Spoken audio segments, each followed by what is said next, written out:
Hola amigos, soy Pedro Agustín Guevara Bayón y esto es El Perú que soñamos. El Perú que soñamos y esperamos construir juntos. El día de hoy vamos a hablar en la búsqueda de un liderazgo para el Perú. Podemos hablar de qué queremos hacer, cómo lo vamos a hacer, con qué equipos, con qué indicadores, con qué programas, pero lamentablemente en el Perú y en muchas partes del mundo existe una carencia de liderazgo. Y hoy tengo un invitado muy especial, un amigo muy querido a quien conozco desde hace muchos años, desde los días del Movimiento Libertad, es el doctor Felipe Leno Montero. Felipe es abogado de profesión, tiene una maestría en Relaciones Internacionales y Comercio del Instituto de Gobierno de la Universidad San Martín de Porres, es experto en marketing político, es comunicador, experto en temas de liderazgo a nivel internacional y nacional. Él ha sido uno de los peruanos que ha recorrido todo el Perú con un programa de la Corporación Andina de Fomento, la CAF, y vamos a conversar sobre algo de la historia, la experiencia que tuvimos y compartimos y cómo eso se puede proyectar desde los días de aquel Movimiento Libertad y el Fredemo. Es un gusto para mí tenerte, querido Felipe, en este programa. Pedro, de verdad que para mí es un gusto y un honor. El honor es mío, hermano. Hermano libertario. Claro que sí, por supuesto, y sobre todo compartir estos momentos con tu audiencia, sé que es una audiencia que te acompaña siempre, es una audiencia importante, reflexiva, y que estoy seguro está comprometida con los destinos de transformación que requiere el Perú. Y te agradezco porque, una vez más, es un gran privilegio que le agradezco a Dios estar contigo aquí. El gusto y el privilegio es mío, querido Felipe. Has hablado de una palabra que es transformación. Hablar de liderazgo implica, entre otras cosas fundamentales, el cambio. No puede haber liderazgo si no hay una necesidad de cambio. Por eso es que se distingue entre lo que es administrar y lo que es liderar. Yo, tú sabes, te conocí en los días del Movimiento Libertad en 1988. Sí. Y llegaste a ser el secretario nacional de Juventudes, yo el secretario nacional de Proyección Social. Los más chibolos éramos tú, el más joven, Enrique Gers y yo. Y de ahí ya venía gente muy, muy valiosa. Creo que la experiencia del Movimiento Libertad, liderados por Mario Vargas Llosa, cambió nuestras vidas. ¿Cómo nació tu interés por la política? ¿Nos puedes hablar de tus pininos como político? Con mucho gusto, querido Pedro. En realidad nace por una circunstancia casi de compromiso personal. Cuando yo ingresé a la Pontificia Universidad Católica, lo primero que me habían dicho mis padres, lo primero que me recomendaron es: hijo, hay política en la Católica, no te metas en política. Pero ocurrió que cuando comencé a vivir ese mundo académico, intenso, intelectual, también me percaté que había una efervescencia política muy grande. Pero esa efervescencia y esa participación política era fundamentalmente de sectores de izquierda y de extrema izquierda. Y la gran mayoría de estudiantes eran independientes o no estaban de acuerdo con esas ideas. No obstante, ese sector mayoritario, como pasa ahora en la política en general, no participaba. Vamos a ser sinceros, no había una voluntad de poder comprometerse con las actividades gremiales, estudiantiles, juveniles que se daban en la Católica. Entonces, seamos sinceros, el monopolio de la participación, y eso es un mérito, no podemos discutir que si alguien se compromete con su país, si alguien se compromete con los problemas desde una perspectiva particular, ideológica, que es además muy legítima, pues sea digna de poder cosechar los frutos de ese esfuerzo. Y qué interesante cómo eso se proyecta de tus días de estudiante a la realidad que vivimos hoy en día.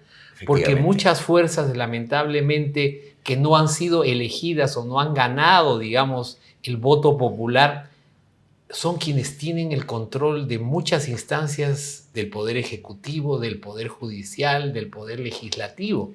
Sí. Esa proyección de la universidad hacia la realidad política del país es muy interesante. ¿Tú entonces crees que debe hacerse política desde la universidad?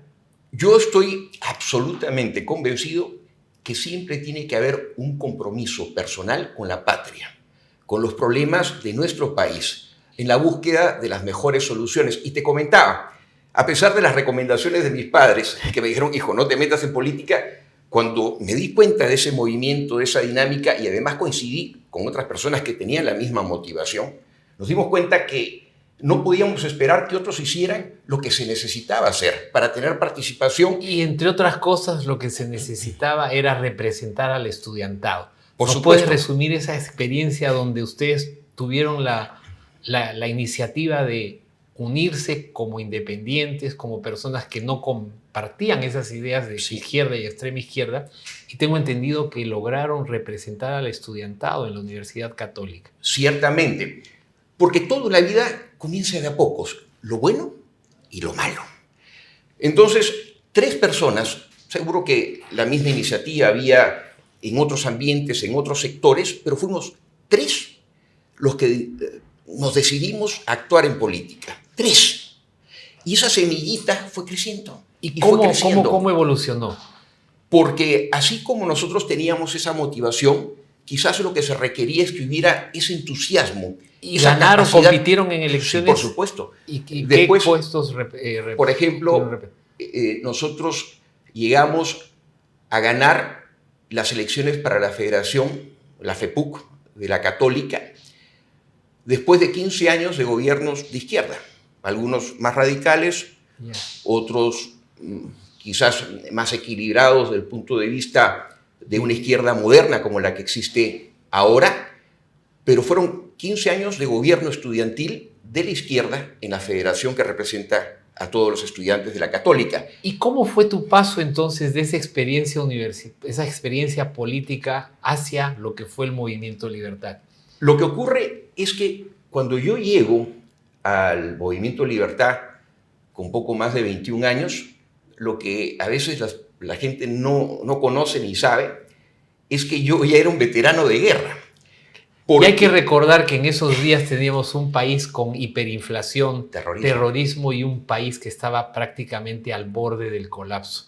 La generación sufrida, la generación que todo era carestía, era colas. Muchos tenían como proyecto ver cómo salían del país si podían.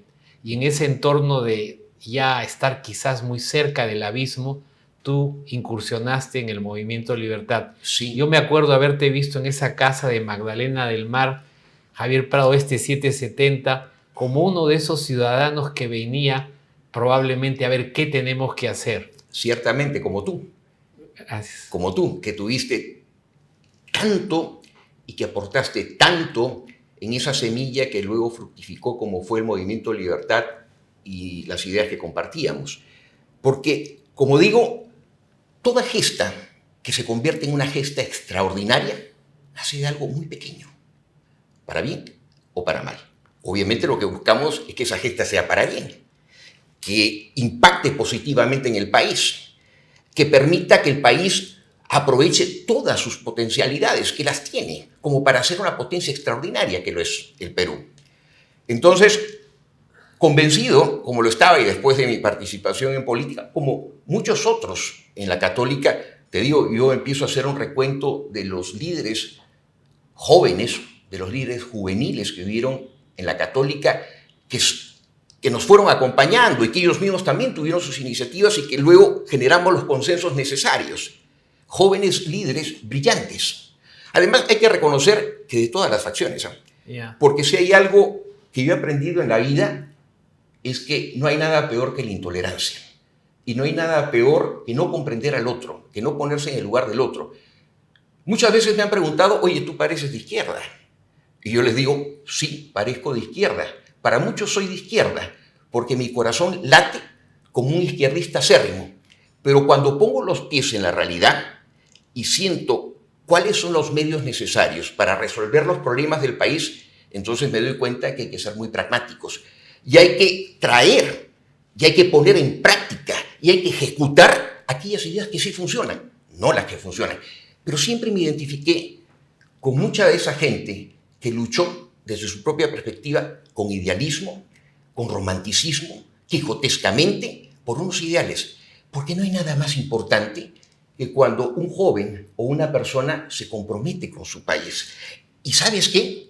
Y está dispuesto a hacer la diferencia, a sacrificar su tiempo, a sacrificar parte de su trabajo, a invertir dinero, a ayudar a los demás. Es un apostolado, sea cual fuere la perspectiva. Lo que ocurre es que aún no hemos entendido la necesidad de hacer política, que sí tiene valor, pero desde una perspectiva idealista y de una perspectiva fundada en valores.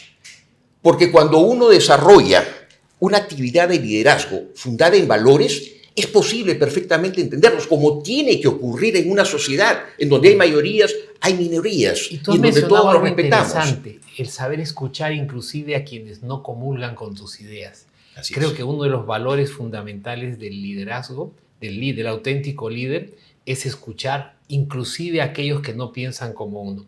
Yo en mi experiencia política aprendí muchísimas cosas, como tú. Fue quizás la oportunidad maravillosa de recorrer el Perú por tierra, de norte a sur, de oeste a oeste. Y hay un sinnúmero de anécdotas donde incluso yo recuerdo, tú estuviste a punto de perder la vida, Sí, claro, porque varias el veces. avión se iba a caer. Y tú también. Yo he estado en lugares, focos terroristas, cuando teníamos que emprender algún programa de palanca vecinal en un asentamiento humano en San Juan del Lurigancho, en Huaycán. Y nunca olvidaré que muchas veces incluso teníamos un programa, por ejemplo, de construcción de pequeñas obras con ingenieros. Y lo que hoy son los conos de Lima estaban con áreas oscuras donde no había ni pistas. Así y teníamos que construir probablemente algún aula, Claro, algún me centro de salud. Y nos reuníamos en las noches llevando ingenieros Así con es. un megáfono.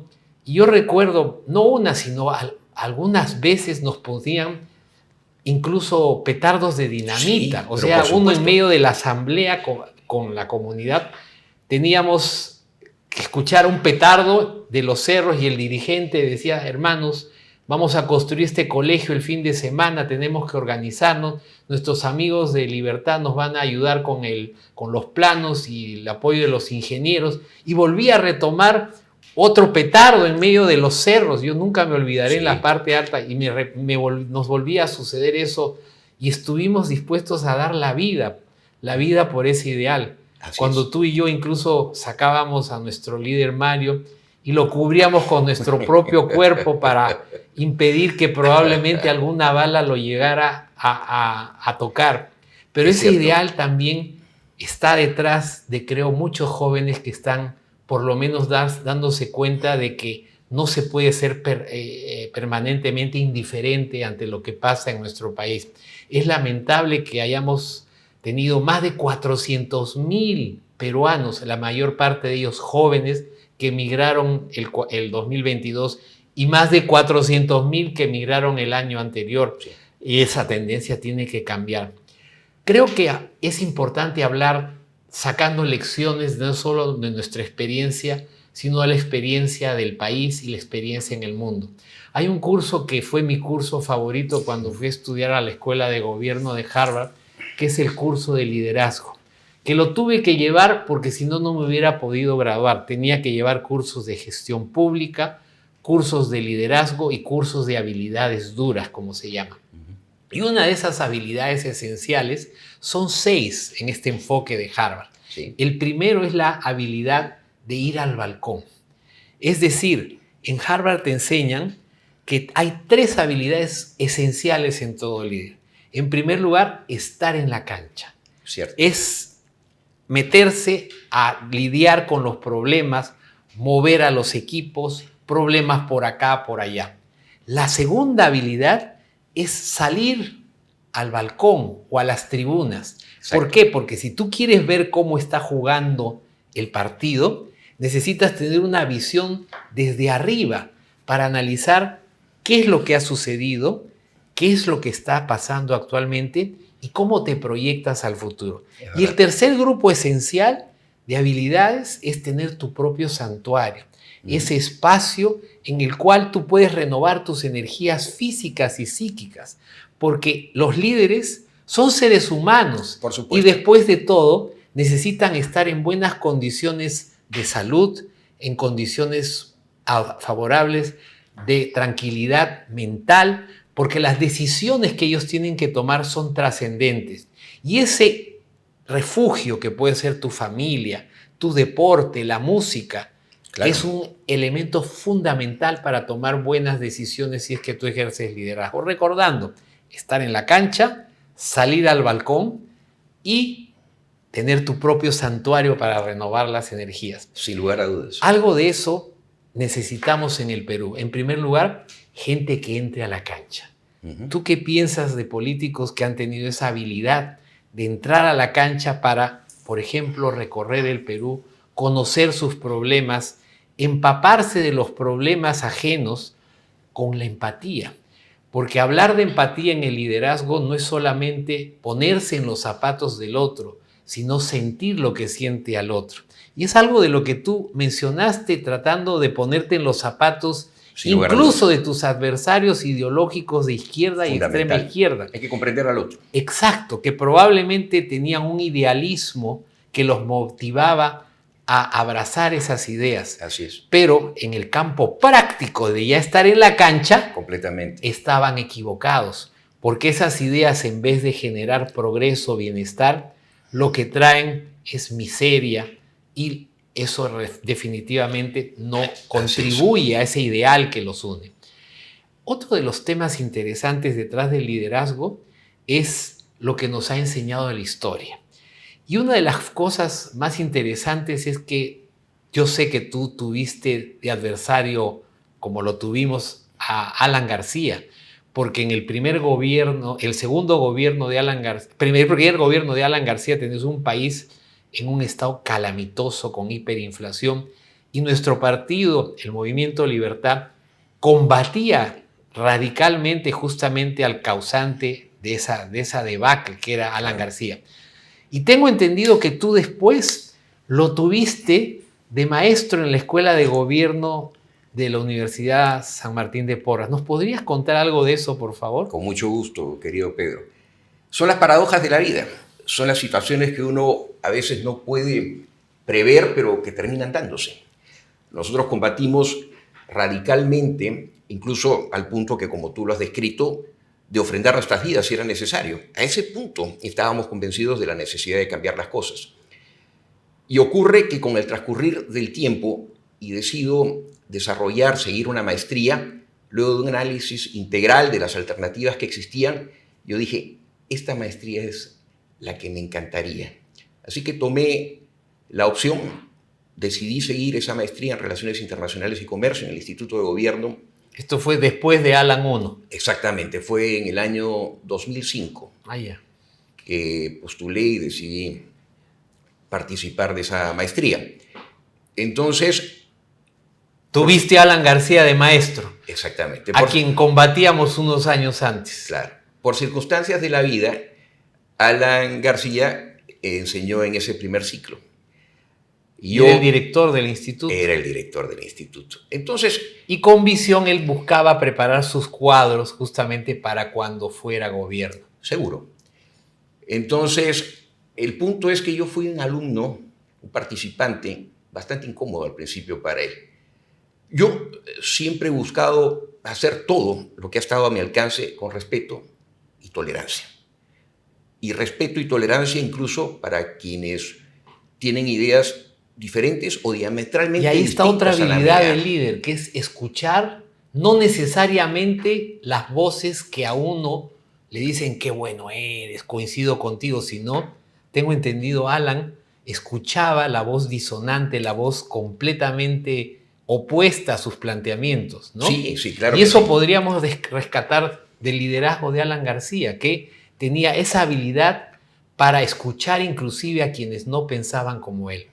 Estoy de acuerdo. ¿Cuentas? Sí, claro. Sí. Entonces, si me lo permites, querido Pedro, te cuento.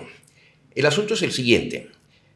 Fui un alumno bastante incómodo con él y paulatinamente en el intercambio de puntos de vista nos dimos cuenta que empezamos a coincidir, porque además una cosa fue Alan 1, gobierno de Alan 1. Exactamente, del 85 al 90, y otra muy diferente fue lo que vino después, con sus matices, con las críticas que muchos puedan formular. pero yo ya me había dado cuenta que había un cambio, había una transformación en su ¿En qué pensamiento. temas específicos tú discutías Bueno, con Alan García? básicamente en aquellos postulados que nosotros defendemos, que es... La apertura económica, por ejemplo. Por supuesto, por citarte un caso. Estaba en ese momento en plena discusión la celebración del Tratado de Libre Comercio con Estados Unidos. Y para serte bien sincero, yo siempre estuve a favor, porque forma De la parte apertura de económica. Claro. ¿Y Alan qué postulaba? Bueno, en clase él estaba completamente de acuerdo, porque yo justamente sostenía la necesidad de desarrollar, de llevar a cabo, de ejecutar... Sacar adelante los TLCs. ¿Y él estaba a favor de los TLCs en clase? En ese momento en clase sí lo estaba. Sí lo estaba. Pero cuando estuvo en campaña unos años después, él estuvo en contra. Al poco tiempo estuvo. No definió bien su posición. Yo creo que como político ducho... Y no la escopeta de dos cañones. Claro, no es que comparta esa forma de hacer política, por cierto, pero me sorprendió a mí que en las clases hubiera sido tan radicalmente definido en sus postulados a favor de la celebración del Tratado de Libre Comercio y que luego cuando saliera en campaña fuera mucho más tibio, pero mira, acá hay una lección interesante en términos académicos. Uno de los postulados que uno aprende en la escuela de Harvard, además de ir al balcón y lo que hemos mencionado, de ir del balcón a la cancha, de la cancha al santuario político, porque uno tiene que tener esa habilidad para moverse, no estar solamente en la cancha, porque si te quedas solamente en la cancha, pierdes esa perspectiva del panorama. Y si te quedas en el balcón, tienes que actuar. Entonces tienes que moverte entre la cancha, las tribunas, el balcón y el santuario. El segundo grupo de habilidades es cómo tú mantienes el nivel de tensión en el grupo. Y tienes que saberlo dosificar. ¿A qué me explico? Y eso comparado con la experiencia de Mario Vargas Llosa. Mario Vargas Llosa fue un candidato brutalmente honesto. Habló de ese choque económico, de esas medidas de ajuste que iban a ser muy fuertes. Alan García, en su campaña, pudo dosificar el nivel de tensión que iba a transferir al grupo. La lección podría ser, y eso es una de las cosas que uno aprende en Harvard, es que tú no puedes transferir el trabajo con mucha tensión hacia el grupo, porque lo asustas y no funciona. Pero Alan hasta cierto punto supo dosificar esa transferencia del trabajo y la responsabilidad del cambio al grupo. Y eso es un ingrediente esencial del cambio, porque si el trabajo adaptativo queda simplemente en el líder, no se produce el cambio. Y acá estamos hablando de dos tipos de trabajo que son esenciales cuando hablamos de liderazgo, lo que es el trabajo técnico y lo que es el trabajo adaptativo. El trabajo adaptativo tiene que ver con el cambio en valores, con el cambio en la cultura, no hay nada con el cambio en la forma de ver el mundo. Son cambios mucho más profundos.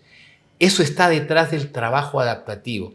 En cambio, el trabajo técnico es un trabajo de un ingeniero, de un contador, es un trabajo que tiene una línea definida y no exige ese cambio tan profundo en el grupo. Por tanto, para tú dosificar ese cambio adaptativo, necesitas en primer lugar escuchar al grupo, hacer que tome conciencia de sus problemas. Una vez que escuchan y tienen esa conciencia de sus problemas, tienes que darle dirección. Tienes que mantener la atención, no tan alta que lo abrume al grupo, pero sí lo suficiente para que pueda emprender el cambio. Y acá podemos hacer esa comparación entre el político Mario Vargas Llosa y el político Alan García. Él no transfirió esa responsabilidad muy fuerte al hablar, por ejemplo, de los tratados de libre comercio, porque él diría, ¿sabes qué? No me van a entender. Alan García supo dosificar el trabajo que iba a devolver al grupo. En cambio, Mario Vargas Llosa quizás le faltó hablar de lo que ese cambio brutal, ese ajuste económico iba a significar. Entonces, lo que hay que saber en buena cuenta al liderar es cómo dosificar esa transferencia del trabajo al grupo. Otra de las cosas que yo recuerdo es, por ejemplo, tu experiencia entre la adversidad y situaciones tan complicadas como las que viviste, por ejemplo, en esa campaña del 90. Sí, claro.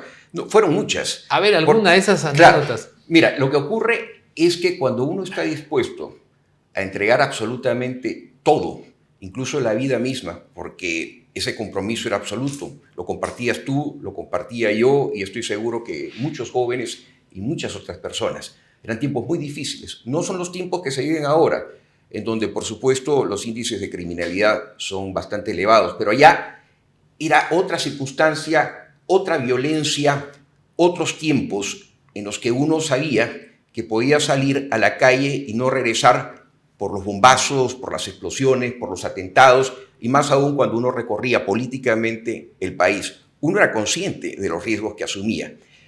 Pero independientemente de decenas y decenas de experiencias que darían para escribir un libro seguro, quiero retomar lo que tú comentaste hace un momento, que me parece que es fundamental, y un poco para que podamos compartir esto con el público que nos está viendo y se pueda comprender cómo a veces lo que más se necesita es lo sencillo, es lo fácil cuando nos permite ver la realidad. Concreto.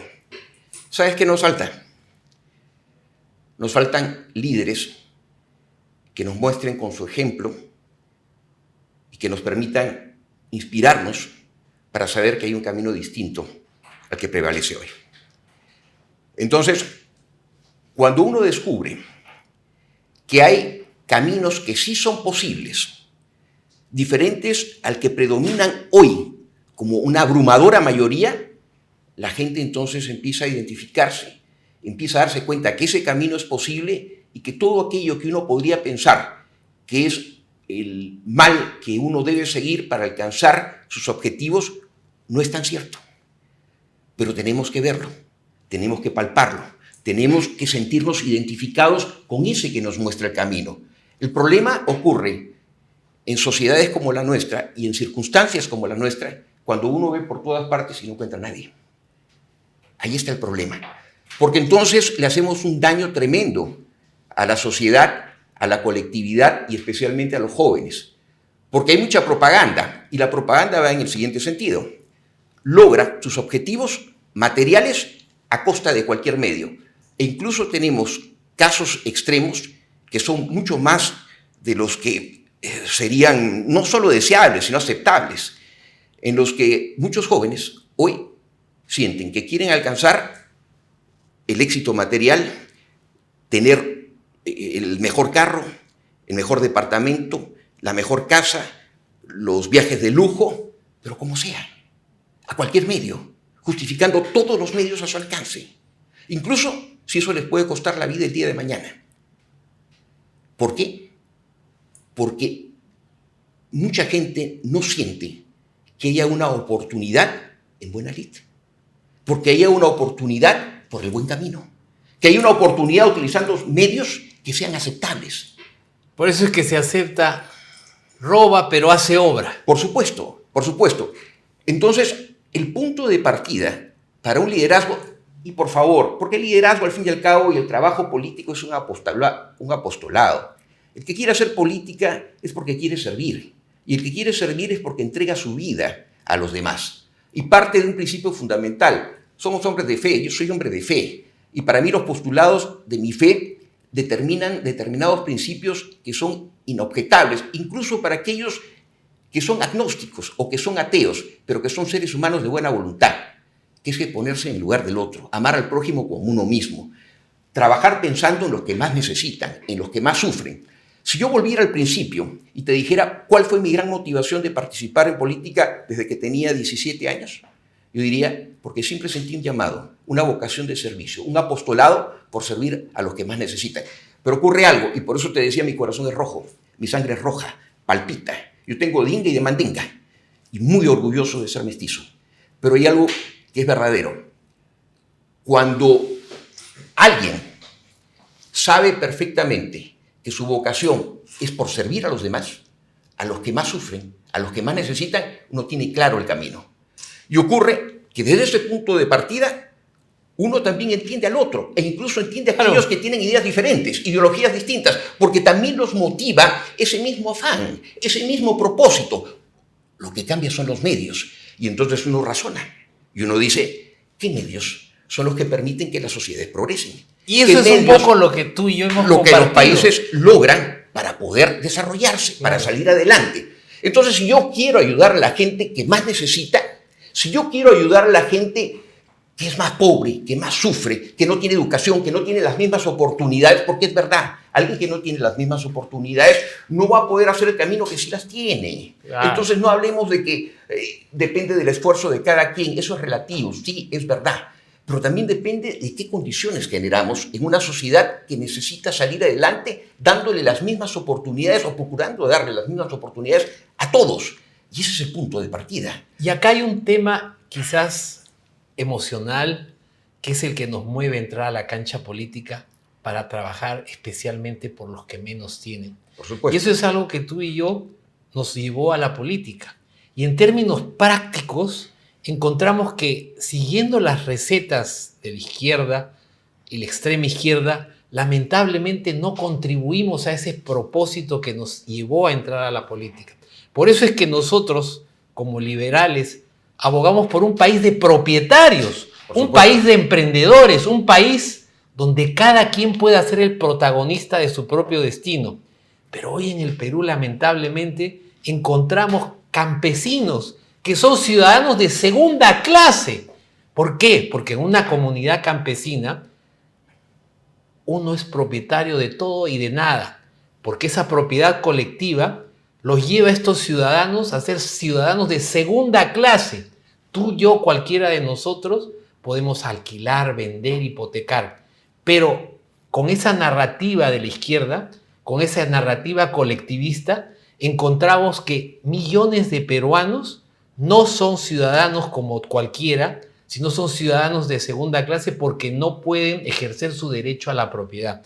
Y por eso es que ese ideal de ayudar a los más pobres, a los más desposeídos, en términos pragmáticos nos lleva, ¿sabes qué? Las ideas de la libertad, las ideas de construir un país de emprendedores, de empresarios, de personas que puedan hacer su propio proyecto de vida personal realidad, es el que nos lleva a aterrizar en las ideas que son las ideas de la libertad, que son las que traen justamente el progreso. Y eso es lo interesante de esta reflexión tuya, de tu traspaso de la experiencia universitaria a la experiencia política.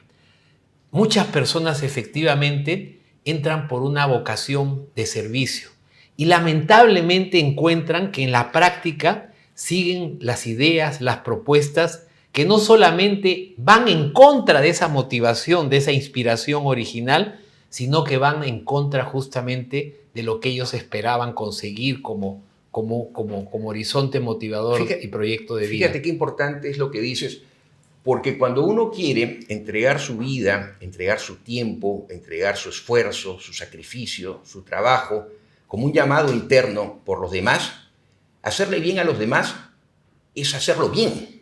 Claro. O sea, en realidad yo no voy a procurar elevar la vida de muchísima gente que sufre, que necesita, si es que en lugar de hacerle un bien le voy a hacer un mal. Es una cuestión de amor, es una cuestión de corazón, es una cuestión de vibración interna, pero también de un ejercicio intelectual y racional para determinar qué medios utilizar para lograr ese propósito altruista. Entonces muchas veces nos encontramos que lo que prevalece es más esa pasión que hace que la agudización de las contradicciones, las diferencias sociales que existen, que es verdad, o sea, por amor de Dios, nadie va a poder negar una realidad que es inobjetable, que está a la vista. Claro. Hay algunos que tienen mucho y muchísimos que tienen muy poco o nada. ¿Cómo logramos cambiar eso? Entonces uno diría, borremos del mapa a los ricos, borremos del mapa a todos los que invierten su dinero. Yo apuesto por el capitalismo popular. Si alguien me dijera, ¿con qué te identificas tú? Yo me identifico con el microempresario, con el pequeño empresario, con aquel que tiene que luchar día a día para sacar adelante, aquel que logró forjarse a través de muchísimo esfuerzo, incluso su autoempleo. A esa persona que está en la esquina, vendiendo periódicos, o la otra que está vendiendo caramelos, o la otra persona que vende golosinas o Pero bebidas. que tiene un Estado encima que en vez de ayudarlo, Por supuesto, lo oprime. por supuesto. Y lo lleva justamente a optar por un camino de la informalidad o trabajar al margen de la ley. Claro. Y justamente porque, ¿sabes qué? Hay un principio liberal que nos une, que es la ley debe ser igual para todos. Por supuesto, eso es el principio. En cambio, cuando tienes un padrino, un político corrupto que te va Claro. a beneficiar, la ley no es igual para todos. No. En cambio, el principio de la ley igual para todos es lo que debe hacer que nosotros podamos generar un país de oportunidades, sin lugar a dudas, donde los derechos y las obligaciones también nos lleven a esa igualdad como ciudadanos, claro, pero no en función a las prebendas, a los beneficios que uno obtiene como mercantilista, como empresario que busca los beneficios de un papá gobierno o alguien Te que digo algo lo sobre beneficie. eso. Fíjate, nos hemos complicado tanto la vida, pero tanto, fíjate cómo puede ser de contradictorio. Analicemos. En esa lucha supuesta contra la corrupción, hemos desarrollado candados y candados y candados, y hemos llevado a que todo se vuelva tan complejo, tan difícil de seguir, que se ha logrado el resultado absolutamente contrario. Porque todo es tan enmarañado, todo es tan complicado, hay normas de todo tipo, contrapuestas, contradictorias, incluso en las mismas entidades, a través de los reglamentos, los internos, las directivas internas. Uno empieza a analizar y dice, pero esto se contradice con lo de acá, y total, ¿en qué quedamos? O sea, hemos crecido tanto a nivel regulatorio que al final aplasta al más pequeño, aplasta a aquel que tiene que dedicar su vida a levantarse a las 3 de la mañana para salir a las 4 de la mañana, caminar lo que sea necesario, encontrar una movilidad, llevar lo que necesita llevar para desarrollar su negocio, estar así todo el día, a veces parado, bajo y lo el sol. castigan por crecer, porque la legislación, por ejemplo, tributaria, claro, te castiga cuando tu negocio prospera. Lógico. Te incita justamente a hacer menos. Por supuesto. Y esa igualdad, lamentablemente, pretende empujarnos a todos para abajo, para ser más pobres con el pretexto de ser iguales. En cambio, en la realidad, cuando uno quiere llevar esa idea de servir al país, de velar por el bien común, en términos prácticos, pragmáticos, sí, puede encontrar justamente en las ideas de la libertad el mecanismo pragmático para superar la pobreza y hacer que esa gente que no tiene oportunidades pueda también el día de mañana ser el protagonista de su propio destino. Y eso es lo maravilloso de ser liberal, porque para los liberales el centro de la preocupación en la política pública es el ser humano, es la persona. En cambio, para nuestros equivocados hermanos socialistas o de izquierda, el Estado está por encima de ese ser humano. Y cuando hablamos de esa persona humana, estamos considerando el proyecto de vida que debe respetar el proyecto de vida ajeno. Cierto. Porque hablar de la libertad no es hacer lo que uno le da la gana. Al contrario, es respetar al prójimo, escuchándolo. Es respetar al prójimo, entre otras cosas, haciendo algo que no atente contra su libertad. Es decir, mi libertad tiene un límite que es la libertad tuya. Exacto. Y en ese sentido, la búsqueda de un liderazgo que nos permita poner en práctica estas ideas nos lleva justamente a ser pragmáticos. Como volvimos al principio, ¿puedo decirte algo? Tenemos que estar en la cancha, tenemos que salir al balcón y tenemos que regresar a nuestro santuario. Por supuesto. Dime.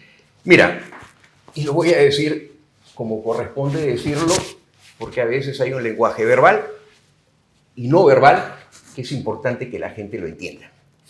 Y que va en el sentido... Felipe. No te preocupes. Lo que quiero decir es que hay que estar con la gente de a pie. Hay que estar con la gente que necesita precisamente el apoyo para seguir adelante, para surgir, para que ese tiempo y ese esfuerzo y ese sacrificio que le demanda ese día a día por sobrevivir y hacer que su familia sobreviva y llevarles un pan con tanto esfuerzo sea menos difícil, menos complicado. ¿Y qué quiero decir con eso? Quiero decir que si a mí me dijeran, ¿por quién apuestas tú? ¿Con quién te abrazas tú? ¿Por quién luchas? ¿Por quién tienes esas convicciones? Yo con la gente que más necesita. Lo digo de corazón. Con la gente de a pie. Con la gente que sufre. Con la gente que a veces el propio Estado le da la espalda.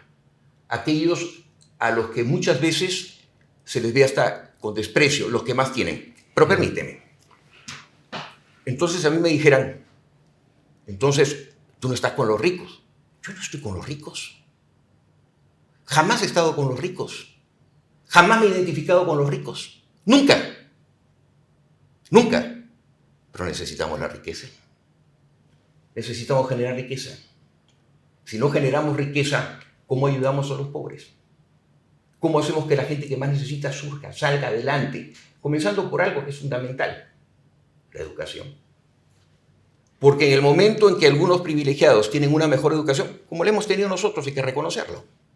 Y a otros les cuesta mucho más. ¿De qué igualdad hablamos? ¿De qué equidad hablamos? De esto lo escucho desde que tenía 5 años y aprendí a leer. Sí. Y entonces ocurre que siendo esto así, lo primero que tenemos que resolver entre 8 o entre muchos otros problemas acuciantes es la educación. Porque el punto de partida para equilibrar la cancha es darle educación y la mejor educación posible a los que hoy no la tienen. Claro. Para que puedan justamente ser los protagonistas de su propio sentido. Esa es la peor injusticia que puede haber. Pero también tenemos que entender que dentro de esa educación, que tiene que ser mucho mejor para todos, asegurando un nivel nutricional para todos, porque no podemos lacerar el potencial de nuestros niños por la anemia. Eso es imperdonable.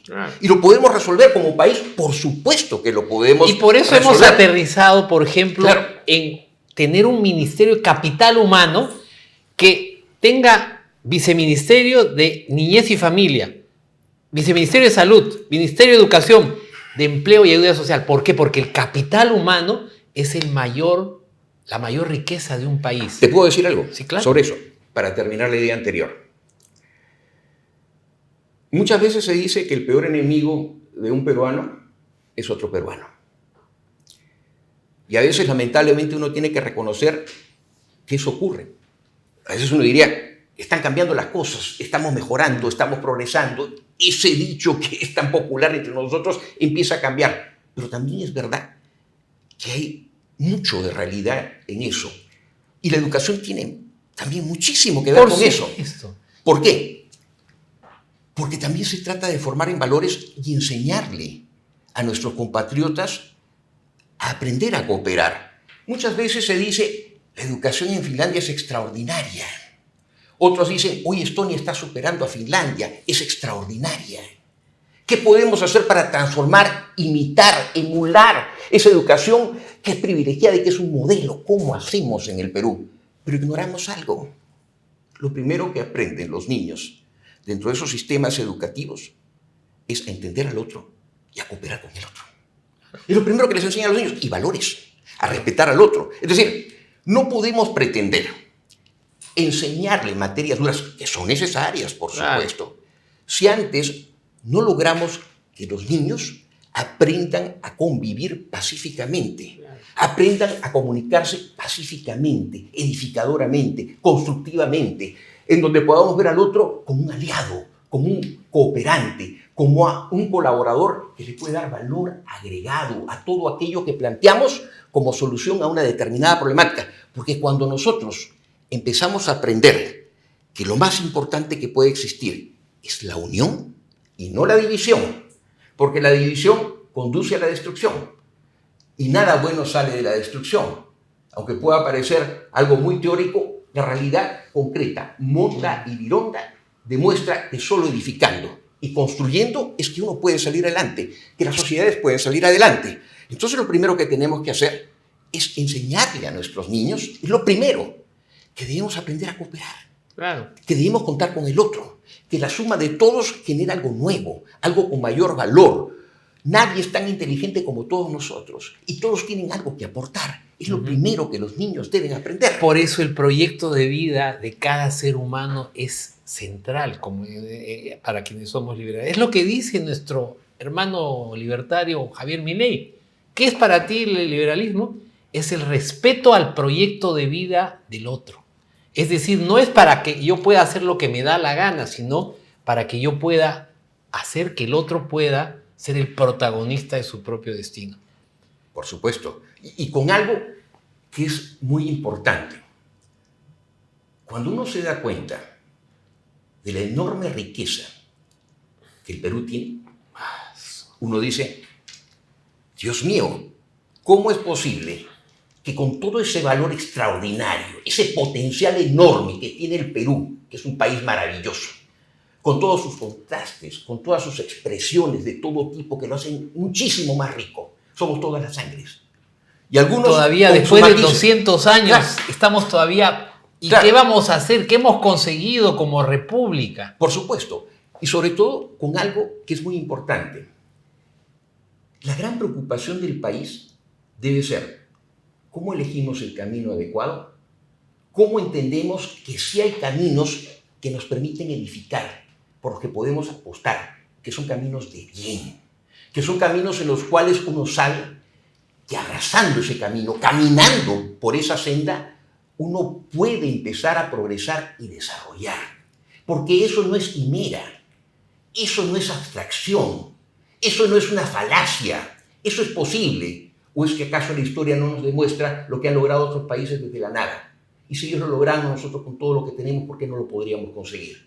Que alguien me responda, ¿por qué no lo podríamos conseguir? Entre otras razones, por la falta de liderazgo. Tenemos que preocuparnos efectivamente de saber qué hacer, cómo hacerlo, pero si no existen líderes que puedan encaminarnos... Hay que verlos. Exacto. Los tenemos que ver. Tenemos que ver y tenemos que promoverlos para que ellos sean quienes sean los agentes de cambio, para que nuestro país deje de ser ese país en proyecto, en país posible, sino para que se convierta realmente en ese país con el que soñamos y que nos llevó a ti y a mí a entrar a la cancha política. Y yo creo que eso es perfectamente posible. Para eso estamos abogando por estas ideas, que son las ideas que la evidencia empírica de la historia y la evidencia alrededor del mundo han demostrado que son los caminos que generan progreso y bienestar. Y al contrario, esa gente con corazón de izquierda, encontramos que con esas ideas equivocadas, lo único que han traído es miseria, pobreza, y lo vemos en todo el mundo y lo hemos constatado a través de la historia. Esa realidad cruda y dura que tú has descrito con nuestros valores y nuestros antivalores debe ser el fundamento de una transformación en el Perú. Y yo te digo algo que a mí me llamó la atención incluso desde la formación de los estudiantes. Yo en mi afán, yo viví 13 años en Estados Unidos y entre mis experiencias llevé un sinnúmero de cursos en Harvard y en la escuela de graduados de educación, pero yo quería ver cómo era el sistema educativo americano. Y como me encantan las matemáticas, me metí a enseñar una escuela pública de Estados Unidos, en Albany. Y yo como profesor dije, yo quiero aprender cómo es que se educan a estos muchachos. Y lo que me sorprendió es cómo les inculcan esa serie de valores, para empezar, el espíritu empresarial.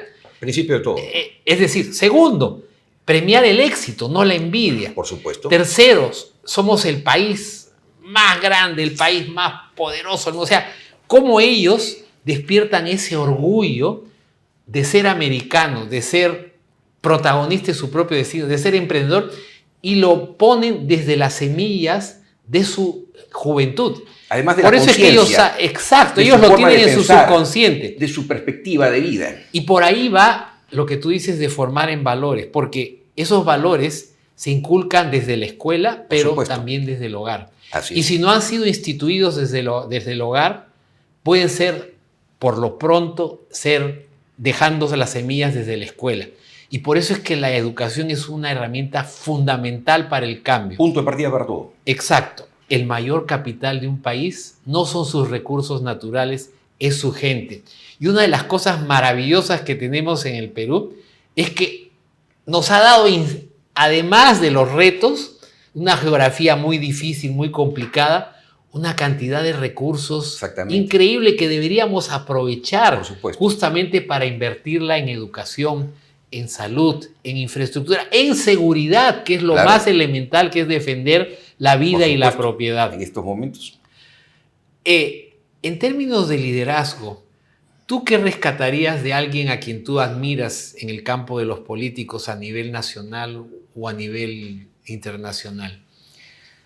Mira, yo creo que hay referentes, sin lugar a dudas. Luego de haber tenido a Alan de adversario político y luego de profesor y luego de presidente, ¿qué impresión, qué rescatarías de Alan como líder? Sí, lo primero respondo a la primera parte de tu pregunta. Si yo me tengo que identificar con algunos líderes, son tantos, porque hay de los buenos y extraordinarios que en la práctica me quedaría corto.